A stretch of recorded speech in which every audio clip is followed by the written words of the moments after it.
Miraculous Ladybug Season 2 spoiler warning. If you don't want to find out who will obtain the Bee Miraculous in a few seconds, turn back now. Hey Miraculous fans, with the recent announcement confirming that Chloé Bourgeois will obtain the Bee Miraculous, one can't help but speculate what type of changes will come to her character as she assumes her new role as the Bee Miraculous Holder. We know for a fact that throughout the first season, Chloé's character wasn't the best, from trying to steal Marinette's diary to causing a good number of Season 1's akumatizations. This character has done quite a bit to show that she does not deserve a Miraculous. As stated by Thomas Ostruck on Twitter, mean people don't and will never deserve a Miraculous. I should mention that this tweet has since been deleted and was posted on April 1st, so we don't know how serious he was. But either way, it does raise a few eyebrows that she is in fact the Bee Miraculous Holder, even with the few slightly redeeming moments she's had. While it's true that the post doesn't directly state that they won't get a Miraculous, Chloé definitely fits the profile of a mean person just with the way she treats Sabrina, her supposed best friend, among all other things she's done over the course of the first season. Chloé is just plain mean. Both Thomas Astruck and more than likely Master Fu probably don't think a person as mean as she deserves it. So how did she find herself with the Bee Miraculous, which, as far as we know, is under the possession of Master Fu? Perhaps it was meant for someone else, like Sabrina or another character, but Chloé, being the person she is, takes the seemingly useless comb from whoever it may be because other people aren't allowed to have nice things, and discovers the Bee Kwami and becomes the Bee Miraculous. Another option to consider is that Master Fu had every intention to give Chloé a Miraculous despite her meanness. Maybe Master Fu sees the potential for Chloé to be a good person and takes a chance and gives her the Miraculous in the hopes that she may become a better person. Maybe he actually believes in Chloé and gave it to her for that reason. It's also a possibility that Master Fu was referring to Chloé when he said he made a mistake in Origins. She could have done something that prompted Master Fu to believe she was good-natured and led him to giving her a Miraculous. But either she didn't bother to touch the comb at all, thinking it was ugly or something, or she did discover her kwami, but decided to reject it, much like Marinette almost did with Tiki in Origins. Something might prompt her to look at the comb again and become the bee-themed hero. Or simply, Chloé will do something so good this season that Master Fu will trust her. Whatever reason for getting one there is, she has one, and we can't help but wonder what sort of changes will come to her character as she slowly grows into a superhero. Bees not only symbolize beauty and royalty, two qualities that represent Chloé, but they also represent love, sweetness, and most importantly, growth. This implies that Chloé is going to go into some sort of redemption arc over the course of Season 2. For a while, Chloé could either try and play things like a villain, or be some sort of hindrance to Ladybug.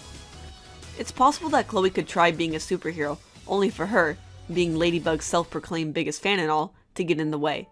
She could be gushing more than helping, and in turn be rejected by Ladybug, much like in the episode Antibug. This could lead Chloé to play a villain for some time until she learns her lesson in some sort of redemption arc and stands to become her own hero. Either that, or there will be some sort of competition with Ladybug, in which she doesn't really work with either her or Cat Noir, but instead tries to be the biggest and best hero to feed her own ego. As we've seen with Chloé in a lot of episodes, she feels like she doesn't need anyone to get things done, especially in the episode Horrificator. She could act on her own for a while, until she begins to realize that she needs to work with the team in order to actually do things right. This, in turn, would make her a better person altogether. As a Miraculous Holder, one can expect that Queen Bee will come with all kinds of powers and weapons, much like Ladybug and Cat Noir.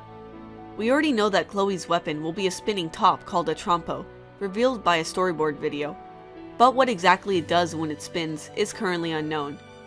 As for what abilities the Queen Bee will have, it's possible that she may be able to fly, judging by her pose on the Zag Heroes advertisement. She looks as if in mid-flight, so it's a good guess given that she's a bee and all. But like Ladybug's Lucky Charm and Cat Noir's Cataclysm, she'll have some sort of final ability that will begin to cause her Miraculous to time out. What if that ability is to heal or restores one's Miraculous to full power?